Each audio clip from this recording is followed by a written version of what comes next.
This past week has given us some really good fodder for discussing the impact microtransactions have on game design. And our recent examples, of course, will be Devil May Cry 5, that despite having a really rave announcement at E3 2018, kind of started to go downward this past week with an announcement regarding the game to feature microtransactions. Now, in DMC5, the plan from what Capcom and the lead designer describe is that they're going to allow people to purchase the game's in-game currency, red orbs, which for people who aren't familiar, the red orbs are used to purchase items, special moves, and upgrade Dante throughout the course of play. And traditionally, the better you play the game, the more red orbs you earn, and are used as a way to reward players. And if they need to go back and replay a level, they can do that for more orbs and usually get bonuses for boss fights. However, in the past 4 Devil May Cry games, they've all been earned in-game. And allowing the purchase for microtransactions around them has certainly gotten a lot of people upset. Now, from the Gamasutra piece or an interview, the lead developer, Hideki Itsuno, hopefully I didn't butcher that too much, offered his thoughts on it. And here's what he said. With giving people the ability to purchase red orbs, it's something we want to give people as an option. They want to save time and just want to get all the stuff at once. Those people can do that. And that kind of discussion is always the basis for defending these kinds of microtransactions in action-based or retail purchases. That you're giving the people the option or the freedom to spend this money. However, this is a major fallacy, and it comes back to hurt these games more often than not, and that's what we want to discuss today. Now, for any action-based title, from Devil May Cry to Dark Souls, The Surge, God of War, you name it, these are all games built on player skill. The player should be at the forefront as to whether or not they will be able to succeed. If the player is good, the game will get easier depending upon their skill level.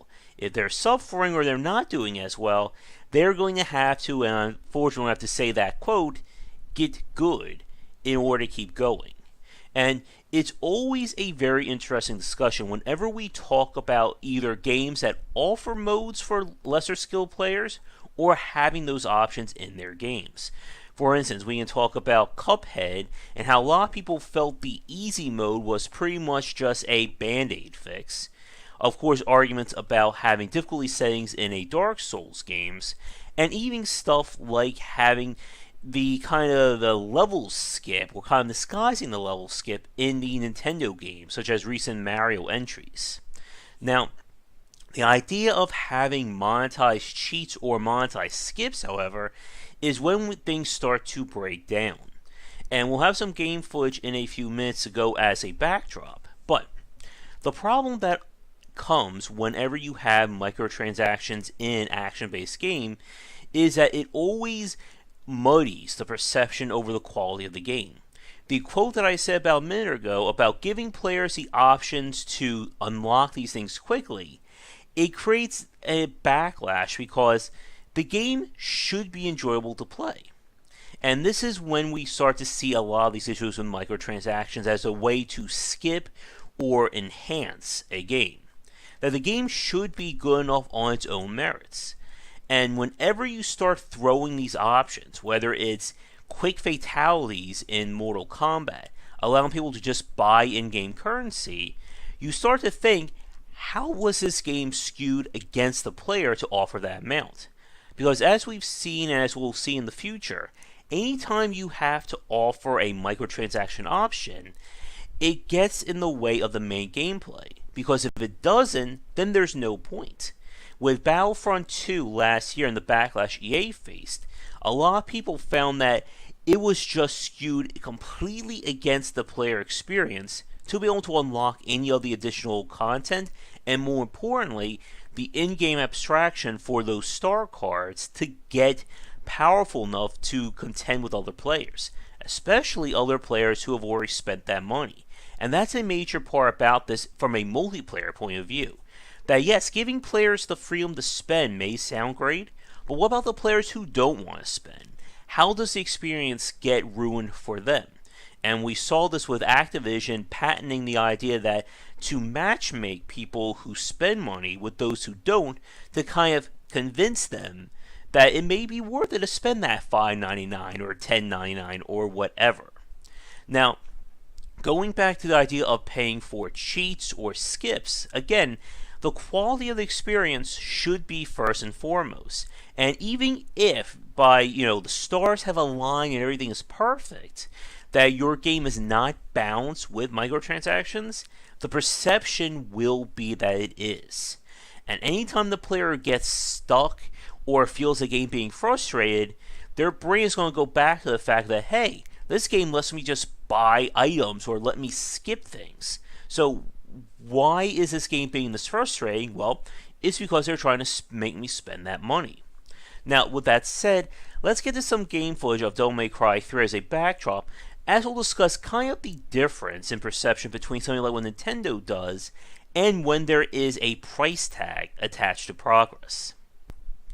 When it comes to games that offer the player the options to skip or get around content, that's never really viewed as a good thing, especially when there is a price tag associated to it.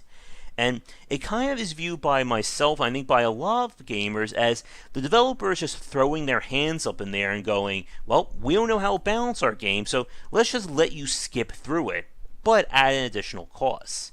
And we've seen this before with any game that offers those kinds of microtransaction skips. There's discussions about the last Need for Speed game and allowing players to buy the abstraction layer or the in-game resources for it. And like I said in the last part, even if you somehow manage not to balance your game around it, it's still going to be perceived as such whenever somebody has to grind or get around things. Now, like we've said in a previous design video, grinding is not good. In its basic level, unless your game is something like a Disgaea or a title that allows you to do multiple things, grinding for the sake of grinding is not good design. Now, the player needs to do more to get more resources, such as in Devil May Cry. Yes, that can be considered okay, because in this game, the skill matters the most. And players who get good enough at this game don't need to spend as much on red orbs. They get the 2 weapons they want, and then that's about it. And you'll get more than enough orbs just by playing it. Now, from that Gamasutra piece, the developer talked about trying to price orbs so they make very important ones on the cheap side to convince players that they need that, while having the more trickier ones cost more. It's a practice we see in CCG-based games, especially stuff like Hearthstone and Gwent, with having the more complicated mechanics tied to rarer cards, which also cost more or harder to get.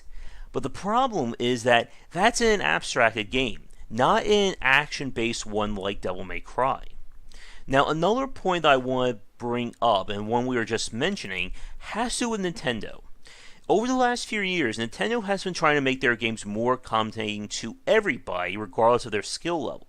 And a way they've done that is by throwing in kind of a pseudo, quote-unquote, kid mode that activates whenever somebody gets stuck at a section for too long. If you die like 5 or 6 times to the same area, the game may throw in the option to allow you to skip through it, or give you a purposely overpowered character like Funky Kong in the latest Funky Kong Country, or whoever that character is in the upcoming Super Mario Wii U, or the remake of Super Mario Bros. Wii U for the Nintendo Switch. Now, a lot of people, especially those who will defend the use of microtransactions, will probably say that those two things are the same. You are giving the player an in-game way to kind of cheat the game or speed through something that they're stuck at. But there is one very obvious difference. Nintendo's examples are entirely optional, and they are built into the game as a free option.